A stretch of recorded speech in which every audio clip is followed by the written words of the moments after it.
자, 오늘의 성경 본문은 고린도전서 1장 26절에서 29절입니다.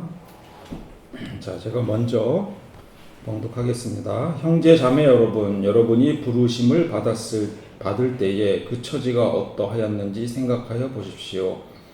육신의 기준으로 보아서 지혜 있는 사람이 많지 않고 권력 있는 사람이 많지 않고 가문이 훌륭한 사람이 많지 않았습니다.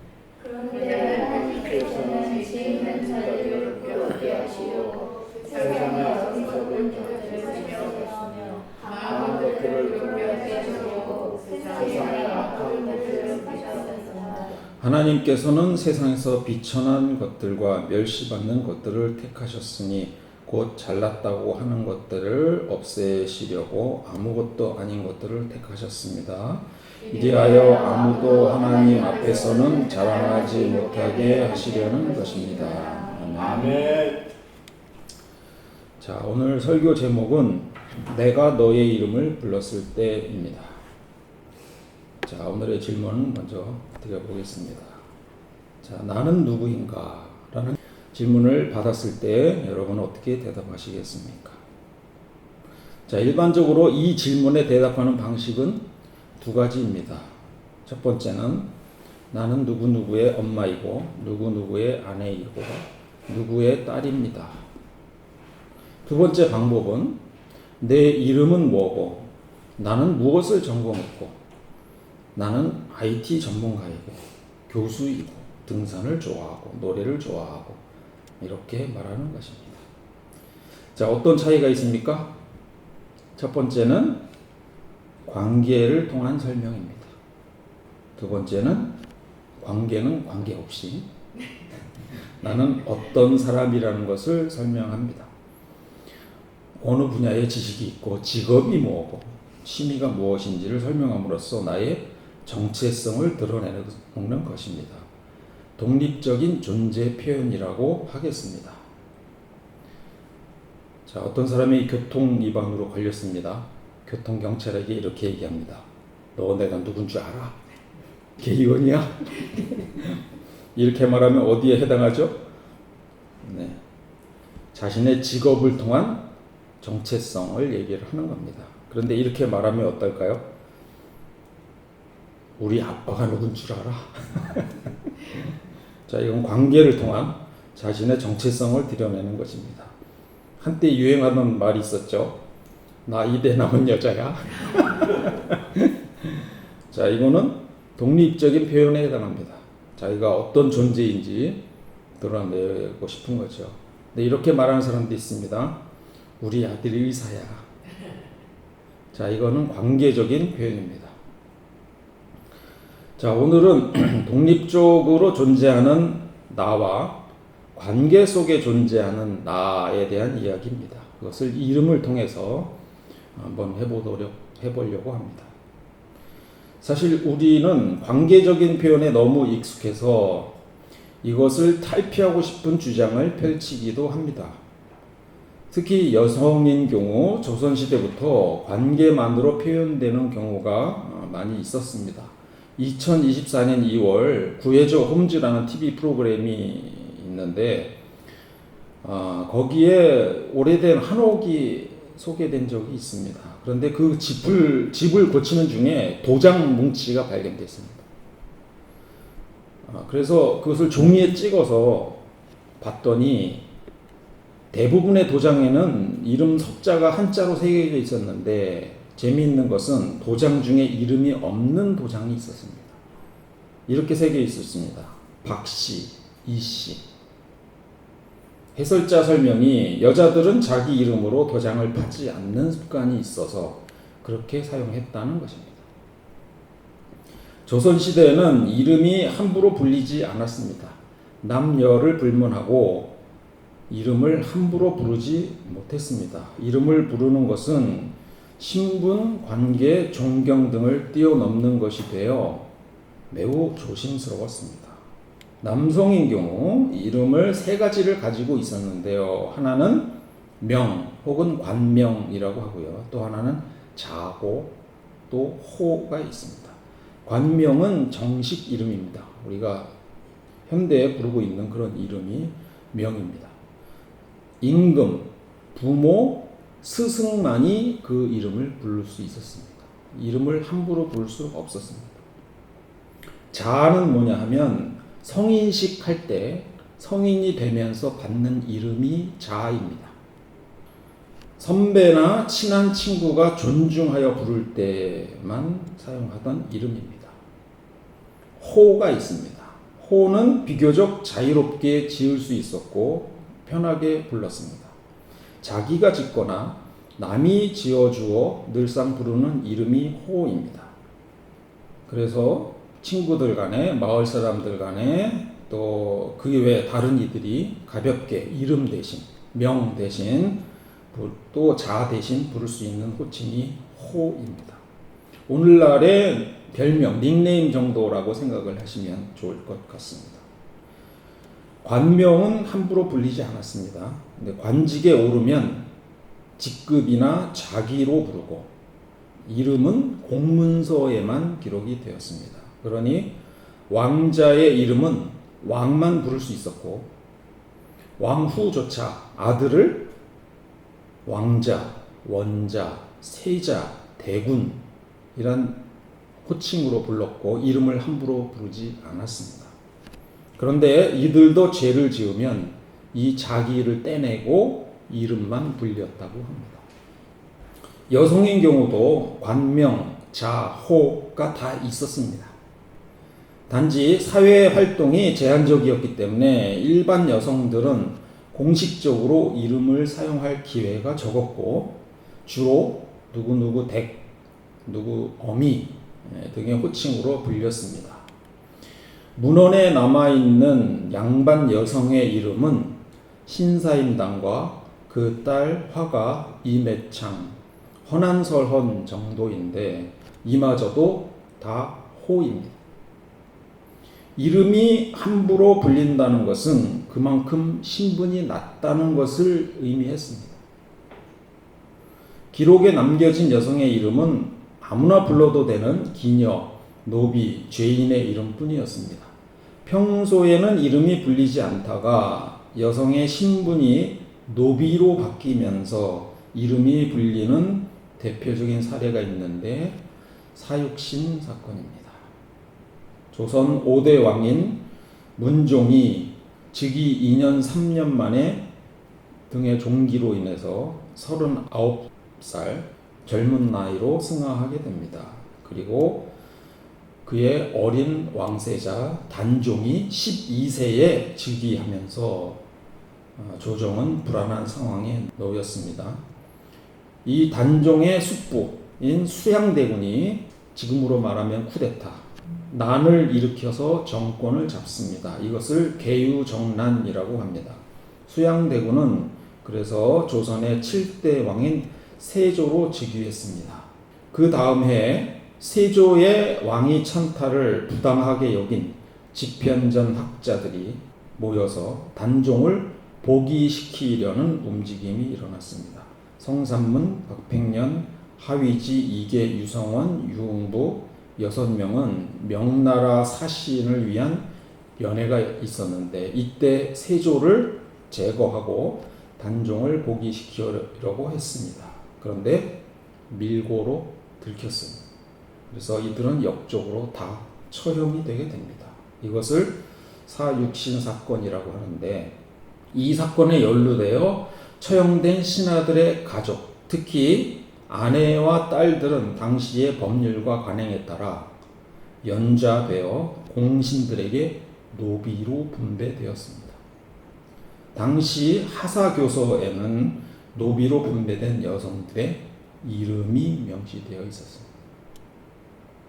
아무튼 지금과는 다르게 조선시대에는 이름을 아무에게나 함부로 불리는 것 자체가 매우 치욕스러운 일이었음을 반증하는 사건이라고 할 수 있습니다.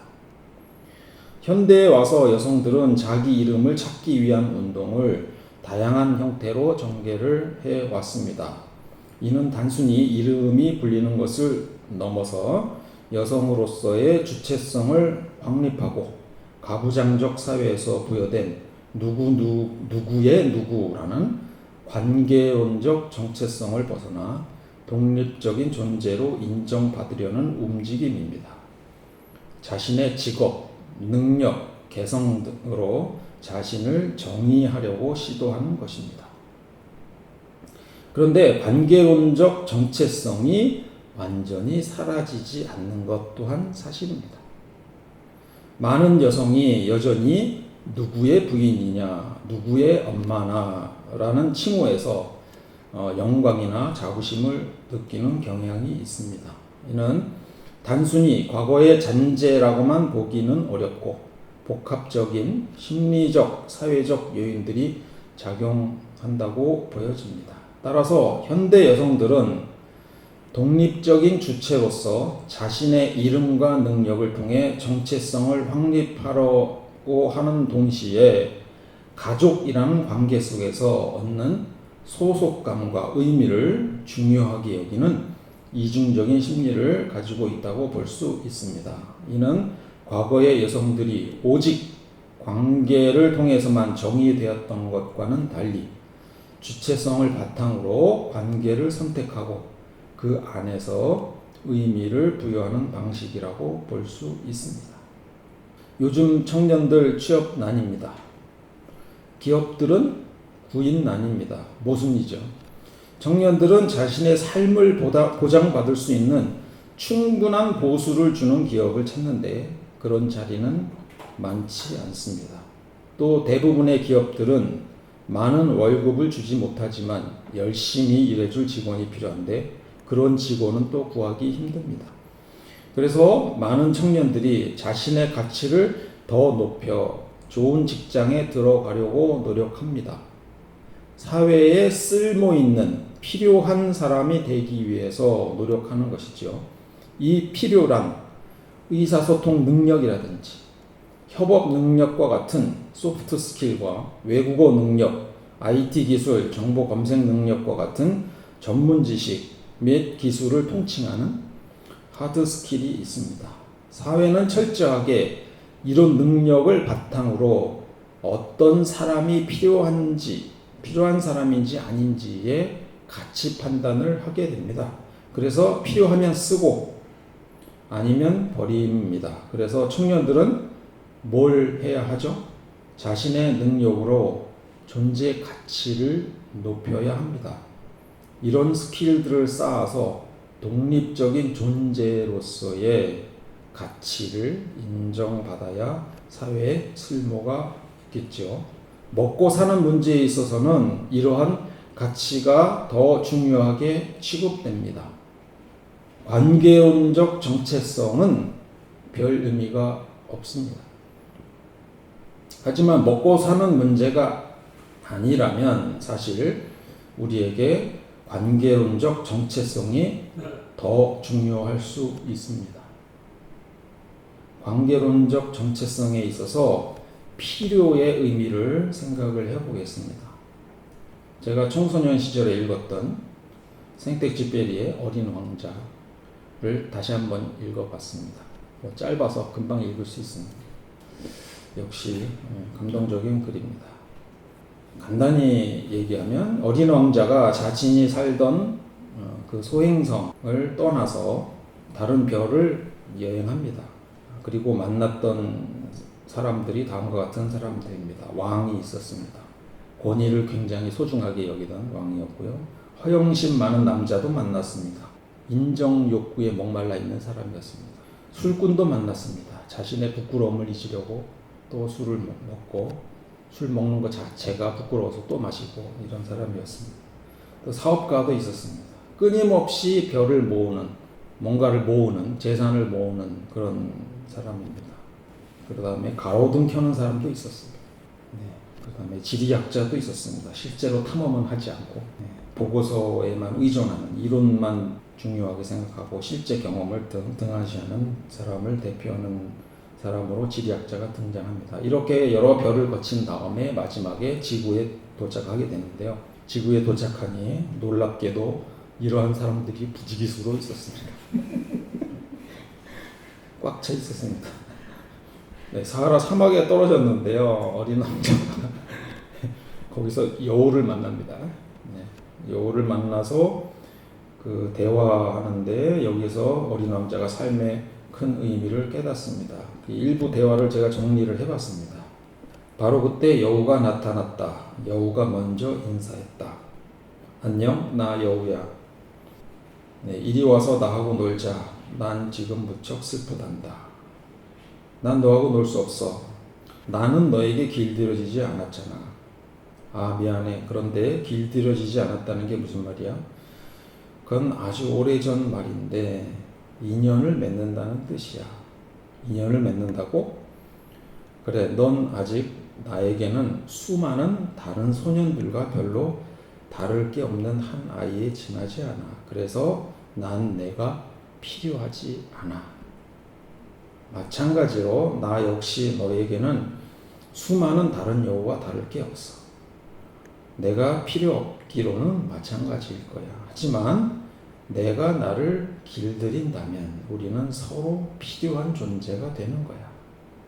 넌 내게 이 세상에 오직 하나뿐인 아이이고 나도 너에게 이 세상에 오직 하나뿐인 여우이고. 그래, 이제 알겠어. 나에게는 꽃이 하나 있는데 그 꽃이 날 길들인 것 같다. 자, 이게 대화입니다. 둘에. 여기서 필요하다는 말은 기능적인 말이 아닙니다. 네가 뭘 잘해서 필요하다는 말이 아니고 우리 서로는 서로에게 그저 필요한 존재라는 것입니다. 이것이 관계론적 정체성이 생기는 것입니다. 그리고는 이 진리를 깨달은 어린 왕자가 지구에 있는 수많은 장미꽃들에게 죄도 없는 장미꽃들에게 막 뭐라고 합니다. 너희들은 내 장미꽃들과 하나도 닮지 않았어.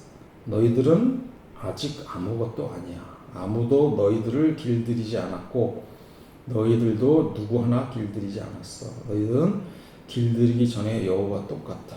내 여우도 처음엔 다른 여우와 다를 게 없었지만 내가 그 여우를 친구로 삼았기 때문에 그 여우는 이 세상에 오직 하나뿐인 여우가 된 거야. 너희를 위해 죽을 사람은 아무도 없을 거야. 물론 내 꽃도 그냥 스쳐 지나가는 사람에게는 너희들과 똑같은 꽃으로 보이겠지. 하지만 그 꽃 한 송이가 너희 모두보다 훨씬 더 소중해. 그건 내가 그 꽃에게 물을 주고 바람막이를 덮어주고 벌레도 잡아주었기 때문이야. 물론 나비를 볼 수 있도록 두세 마리 정도는 남겨두었지. 나는 그 꽃이 투정을 부리거나 자랑을 하거나 때로 아무 말 없이 침묵을 지킬 때도 늘 이해해 주었어. 왜냐하면 그 꽃은 내 꽃이기 때문이야. 그리고는 다음과 같은 아름다운 말을 남깁니다. 사막이 아름다운 건 어디엔가 우물이 숨어 있기 때문이야. 별들은 정말 아름다워. 그건 여기에서는 보이지 않는 한 송이 꽃 때문일 거야. 어린 왕자는 장미꽃이 수학을 잘하거나 외국어를 잘하거나 해서 필요한 게 아니었습니다. 어린 왕자는 장미꽃과 익숙해지는 과정을 통해 관계가 정립되었고 그래서 그의 존재가 필요해진 것입니다. 노자의 도덕경이라는 책이 있습니다. 도경과 덕경으로 나눠져 있는데 앞에 도경 11장에 이런 말이 있습니다. 한자 읽으려고 하지 마세요. 밑에 해설이 다 있습니다. 자, 이거 해설을 제가 한번 읽어보겠습니다. 번역본이죠. 30개의 바퀴살이 하나의 바퀴통에 집중하여 있다. 알죠? 바퀴가 있잖아요. 그 바퀴살이 이렇게 가운데 통이 하나 있습니다. 거기에 모여 있는 걸 얘기하는 거예요. 그러나 그 바퀴통 속에는 아무것도 없는 공간이 있기 때문에 차륜, 여기다 축을 넣어가지고 회전시킬 수 있는 거죠. 차륜을 회전할 수 있어서 차로서의 쓸모가 있는 것이다.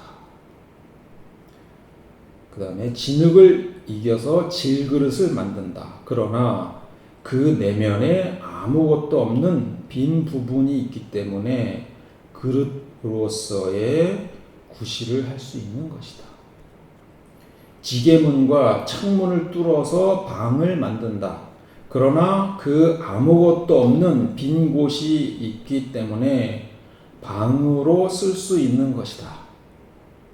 그런 까닭에 있는 것이 이가 된다는 것은 없는 것이 쓸모가 있기 때문이다. 네, 없다는 것이 쓸모 있음이 된다는 그런 말입니다. 이거를 다양하게 해석을 할 수 있습니다. 그런 문장이고요. 오늘 설교 주제에 맞춰서 저 나름대로 해석을 해보겠습니다. 인간은 사회적 동물입니다. 인간에게는 결핍이 있다는 겁니다. 이것을 존재론적 결핍이라고 합니다. 이 결핍이 바로 타인과의 연결을 갈망하게 하는 근본적인 이유입니다. 그 필요는 서로를 연결하는 방이 되는 것입니다. 우리가 서로 비어있고 그리고 그 비어있는 부분을 채워주기 위해 관계를 맺고 그 관계 속에서 존재의 유용성을 찾게 되는 것입니다. 결핍이라는 쓸모없음은 서로를 연결하는 유용함으로 사용되는 것입니다. 가족은 우리에게 기능적 유용성을 요구하지 않습니다. 컴퓨터를 못해도 괜찮고 외국어를 잘 못해도 괜찮습니다. 보통의 자식들은 아버지가 외부에서 어떤 사람인지 잘 모릅니다. 유능한 아버지를 둔 자식은 우리 아버지가 그렇게 대단한 사람이었어? 라고 놀랄 수 있습니다. 그러나 아무리 유능한 사람이라고 해도 집에 오면 그저 아버지에 불과합니다. 우리 아버지가 외국어를 못한다고 해서 부끄럽게 생각할 자식은 없을 겁니다. 마찬가지로 자식이 큰 돈을 못 벌거나 능력이 없어도 부모는 그것을 탓하지 않습니다. 자식은 자식으로서 그 자체가 사랑의 대상입니다. 가족 관계에 있어서 우리는 유용성을 따지지 않습니다.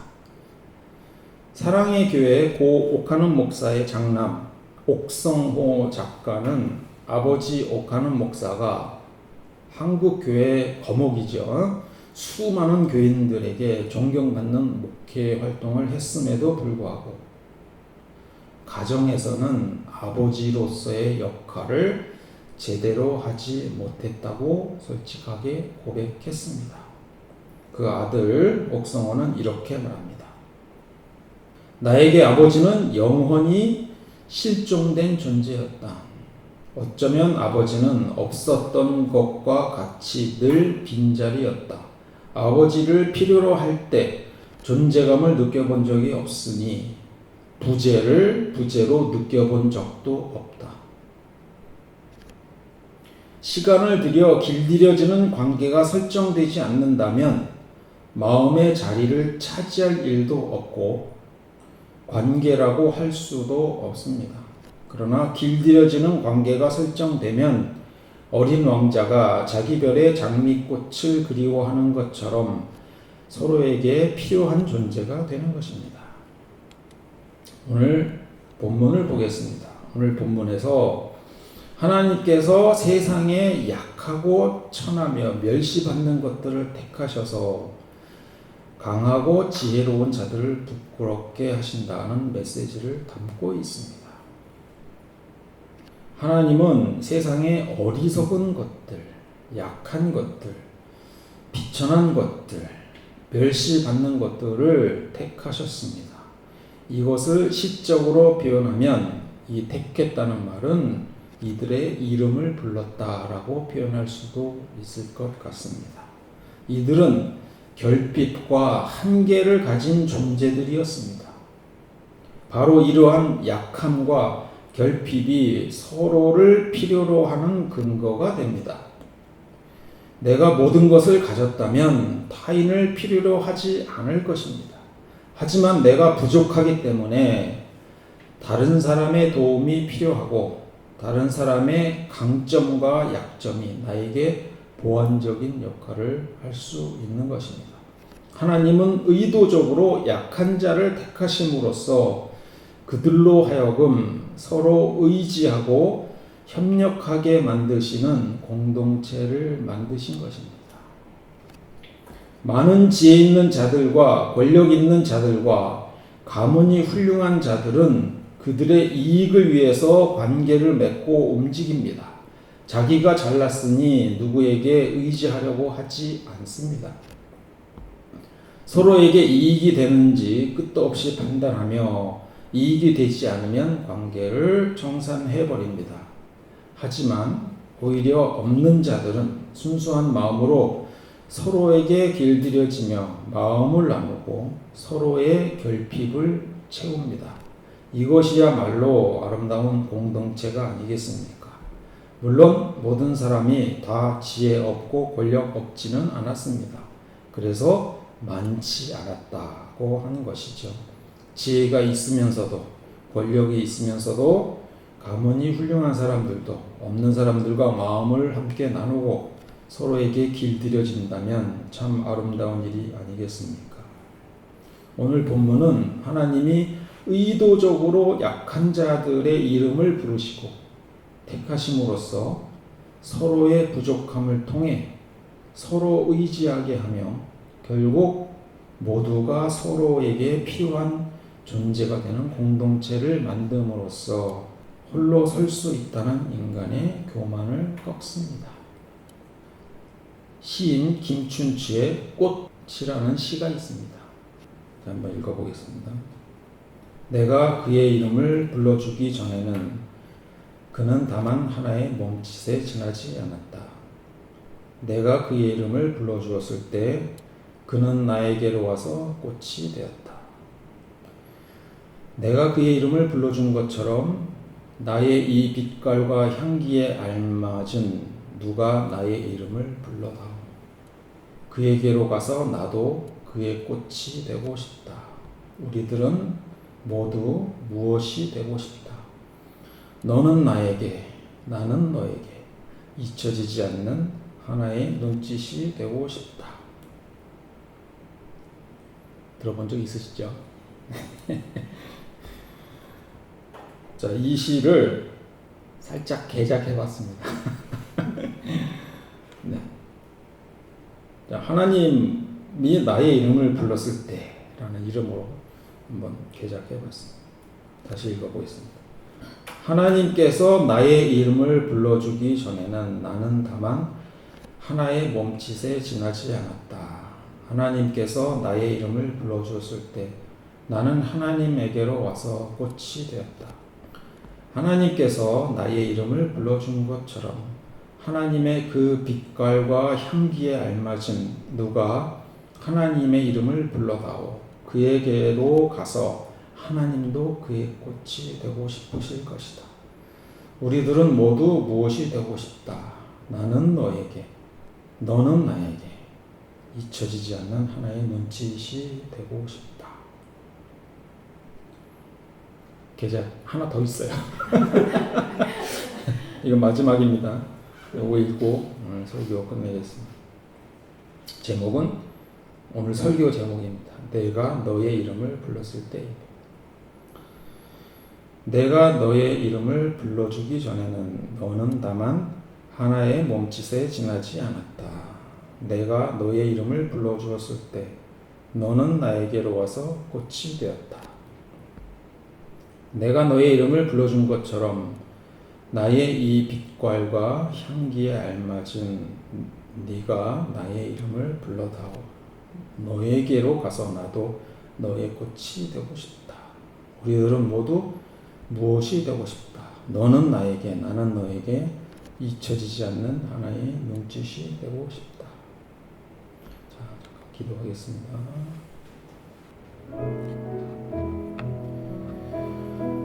주님, 오늘 우리에게 들려주신 말씀 앞에 겸손히 서 있습니다. 우리의 약함과 부족함이 오히려 주님의 은혜로 채워졌음을 고백합니다. 가장 중요한 것은 눈에 보이지 않습니다. 너에게 그 꽃이 그토록 소중한 것은 네가 그 꽃을 위해 시간을 내준 것 때문이야. 내가 그 꽃을 위해 내준 시간 때문. 주님, 우리도 어린 왕자의 장미꽃처럼 서로를 위해 시간을 내어 길들여진 관계를 소중히 여기게 하소서. 능력과 지위로 평가받는 세상 속에서도 우리를 주님의 이름으로 불러주신 사랑을 기억하며 사람을 기능이 아닌 존재 그 자체로 알아보는 마음을 주옵소서. 우리가 누구의 부모, 자식, 친구로 부릴 때 그 이름에 담긴 사랑의 무게를 느끼게 하시고 동시에 주님께서 우리를 너희는 내 것이라 부르신 그 관계의 소중함을 잊지 않게 하옵소서. 서로의 빈 공간을 채우며 공동체의 유용함을 이루는 우리가 되게 하시고 세상이 외면한 이들일까지 품는 주님의 방이 되게 하옵소서. 우리의 모든 관계가 주님과 맺은 언약 안에서 꽃피도록 이름을 불러주시고 길들여주신 주님께 감사와 영광을 드립니다. 모든 말씀 예수님 이름으로